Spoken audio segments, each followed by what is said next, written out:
You're listening to the Off Script podcast. This is the fourth part of our 5-part series, Confidence to Share.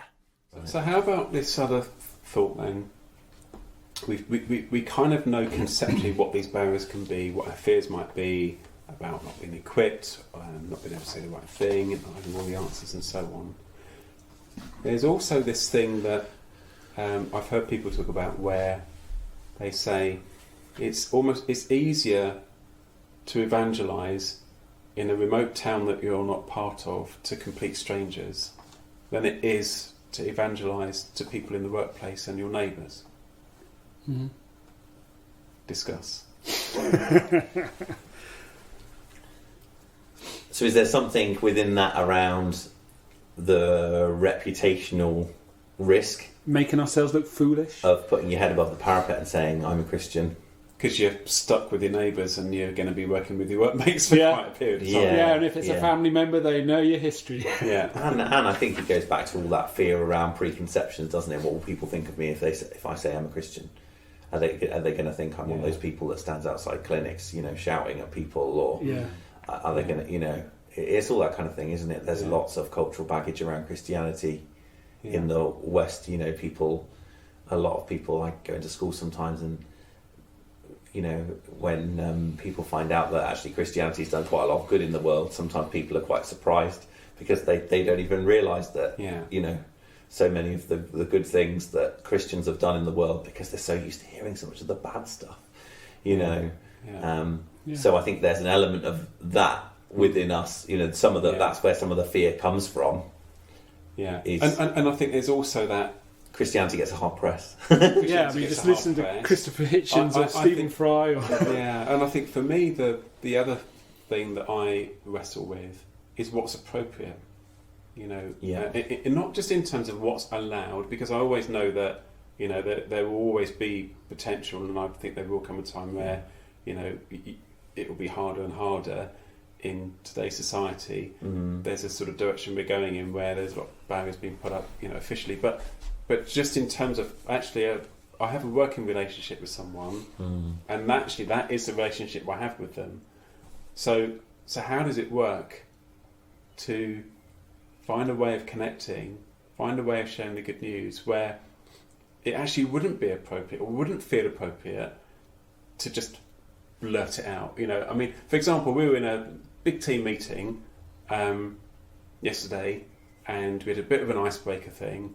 And I can't remember what the question was, but a question came up, and a thought popped into my head and thought, I could just talk about the gospel or something like that. And I just thought, but it's not an appropriate way to do it now. They said something like, if the world was going to end in a year, what would you do? And everyone was like, oh, I'd see family, or I'd have a meal. And my thought was, I'd just tell everyone the good news about Jesus and, just give up my job and go out and evangelise as much as I can. And I want to come and tell everyone about the good news, I thought, but if I say that, it's not going to have the effect of, hey, I got in there with a bit of Christianity and a bit of a gospel thing. I was like, no, it wouldn't be appropriate because it's not the right environment, not the right context to present that. It would be perceived as that's really weird and odd and doesn't feel very genuine. Yeah. It feels like you're kind of pushing in the point too hard. And I think that's where we come back to this whole thing around, it not being a pushy sales drive or, there's a reason why, I saw a street seller a few weeks ago and so many people just walk past. They just walk on by because they don't want to talk to someone who wants to push their agenda all the time. And so it's a really hard job doing that job.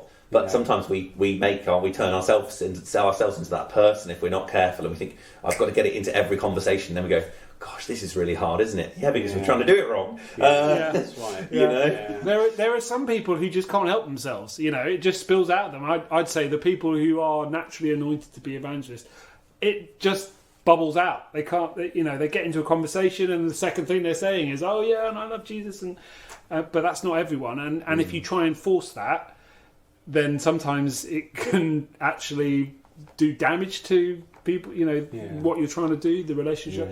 I remember being on a Zoom call with some friends who I've known for a long time, and they know I'm a Christian, but I just felt in some ways I felt good, in some ways I felt bad. But we were having this Zoom chat and going around the circle saying, "So, what book did you read over lockdown or whatever?" And I just said, "Well, I read the Bible," and silence, pin dropping, and part of me was like, "Oh, get over yourselves, guys." But it was. I wouldn't say that it progressed God's kingdom or agenda with those people. So it's. But you also don't know, because God is faithful even in the times where we feel weak. Yeah. So you don't know what the ramifications of that will be. People might come to you and say, "Oh well, actually." Oh, so what was that all about then? Why did you read the Bible? And, and what did you get out of it? And why did you keep reading? Isn't it just a book of rules? Even if it's a throwaway comment, you start that conversation and you can open up. It's sort of sowing that seed, isn't it? That's right. And I think there is that balance, isn't there, between kind of sowing. We talked about this whole drip. Yeah. So. But it's about recognising where this person is at, isn't it? And you meet people in different seasons of life, and sometimes there are questions of appropriateness and context, of course. But it's also about where people are, in their walk with God, and meeting them in that moment where they are, So I'm not going to try and, convert someone who is literally I want nothing to do with Christianity. It's a load of rubbish. I don't even want to talk to you. Today I was in a local school and I got to have a conversation with one of the office staff, and it's the first time I've had a conversation with that particular office staff member in a warm and positive way, and I went away thinking that was a success. Yeah. And what we should see that was a success for the gospel, because I said to her as I walked out the door, I said, "I hope your day gets better," and you could see the look on her face, like, you remembered. And there's a sense of connection. Yeah. And I think, with people who we don't know where they're at or where they're disconnected from church or they've got no real reference point, actually just to connect and know that you've connected is probably the starting point for the gospel and for your witness in that moment.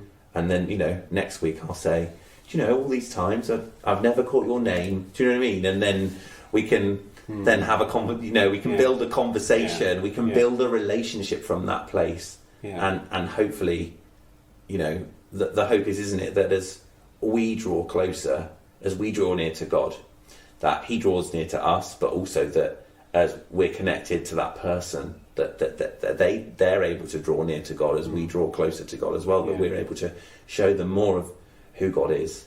At least that's my hope. And I think that if we trust in God, seek His wisdom, always speak with respect and love, not have an expectation in of ourselves that something's going to go a certain way, and make no presumptions, then we just do the work, pray, keep going.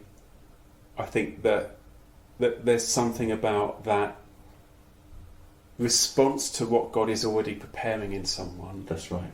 That we then just say, "You're ready," and we're prepared to be brave. It takes courage, always will, because I think sometimes, even when we want to be courageous, because it does need that, but we don't want to be pushy. No. And I remember there's at university there's a guy called John, who's a Canadian guy who's really anti-God, and someone knocked on his door and was from the Christian Union and tried to engage in a conversation, and he was really, really, really intelligent, like hyper, really, really super intelligent guy, and he just destroyed them with some argument. My friend Gavin, he knocked on Gavin's door. He said, "I've just had one of your Christian Union people round, and I totally destroyed them with this argument," or something like that. And Gavin said, "So?" And he said, "Oh, you're just bitter." And he said, "No, I'm not." I said, "Just because you won an argument doesn't mean it's true." And he went, "Yeah." He walked off. And that word, just that phrase from Gavin, "doesn't mean it's true," hit him like a brick. And he went back to his room, and he could not sleep and he was totally like, it really shook him, because he just thought, am I just trusting in my own cleverness, or actually is it true, or is it, and that took him on a journey, and he became a Christian. Wow. And from a conversation where Gavin was now, from Gavin's point of view, it was just a bit of a crossing swords kind of thing and a blunt response. It wasn't anything. It wasn't, it wasn't in his mind a successful evangelistic event, but it was just, he was prepared to just say, well, so, and that was it. But it led to that kind of that spiral, in his mind to consider God. So I think that's where we can be courageous, but we're courageous for the right reasons. Yeah. Talking about being courageous and talking about outcomes, I think if we are entering into a conversation about Jesus and expecting to come out of it fluffy and light, and that the other person is going to love us and that all is going to be well with the world, I'll just remind us, turning it all on its head, that Jesus said, you're going to be persecuted. I was persecuted.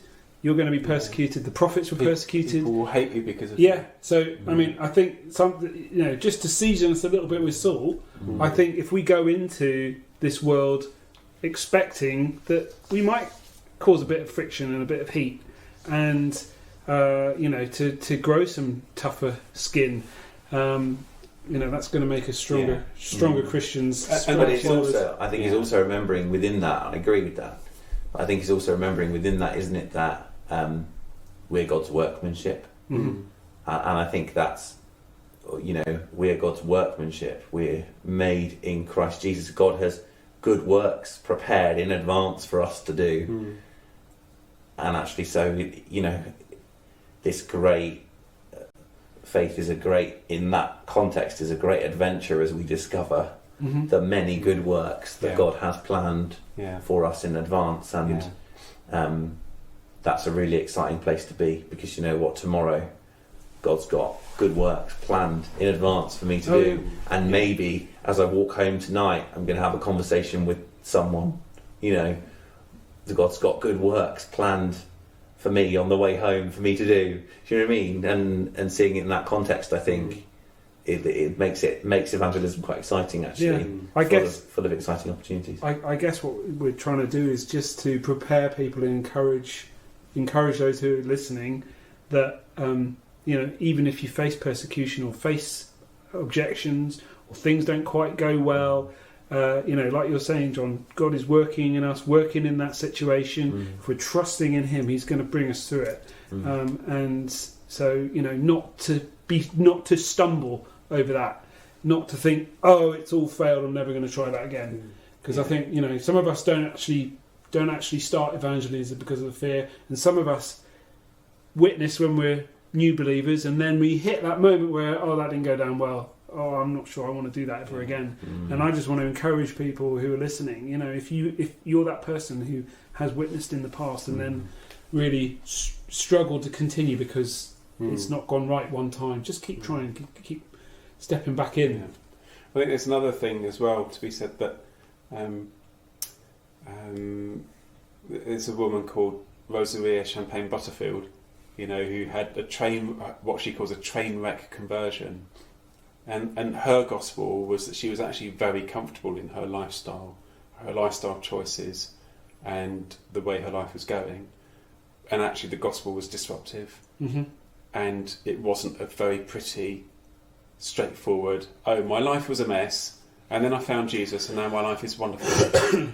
It was actually really difficult, challenging. She had a lot of things to wrestle with and let go of, and it was painful. But actually coming through that, she found Jesus, and she found redemption, and she found life through Jesus in a way that she hadn't anticipated before. And I think that there is this tendency perhaps to think they were the easier people to evangelise, and I'm not saying that they are, but I'm saying there's this perception perhaps that if you've got people who are broken, people whose lives are clearly difficult and in a mess, then you're giving them hope to lift them out of that situation. But then you've got the people who are middle class, well educated, who've got it all together. The challenge then is, but do they but I'm coming to them with a message that, you know, it's going to be disruptive, and they might not want to hear it because their lives are all together, but they do need to hear it, because as much as it might look like it's all together, you don't know what's going on in their minds. You know, you don't know that actually there may well be times when they're on their own and they're not putting up a front, where they are asking those deeper questions about. When I came back to faith, one of the challenges I had was actually there's an awful lot that's going well in my life, but I still had to face the question of, but so what if this is it? Why does it even mean anything? You know, and I think that's the other kind of side to the challenge, because if we don't recognise that, then what we can end up doing is always making evangelism the kind of, let's do the obvious evangelism, let's just pick and easy aim for the obvious people who are probably more likely to be receptive because they look lost as the world sees the lost, but actually there are people who are lost. You imagine when the financial crisis hit in 2008, one of the things that I remember came up on the news was this extraordinary event where people who worked for Lehman Brothers, like people with a huge amount of money, and yes, they lost a lot of money, but they still would have had family. There still would have been surely something in life. Yet they saw nothing, and they were leaping out of windows in office blocks and committing suicide because their whole life had fallen apart. You know, and so I remember people thinking, "Gosh, these are people who, you know, is it all about the money?" But they were lost without it. So even people who look like they've got their lives together, actually. Yes, the gospel is disruptive. It does kind of, for some people, it may not be a pretty conversion, but the reason why it's necessary is because it's true. It's because we need Jesus. The world needs Jesus. Yeah, I mean, Paul talks about winning people for Christ. It's not something that just necessarily lands on a plate. And then you look at Jesus, who was talking to the rich man, and Jesus was quite happy to throw that, you know, clanger into the spanners, the spanner into the works, because he saw that guy needed to have his apple cart disrupted for him to actually listen and to hear the gospel and for it to mean something to him, and not to be afraid to be ready to do that as well. Yeah.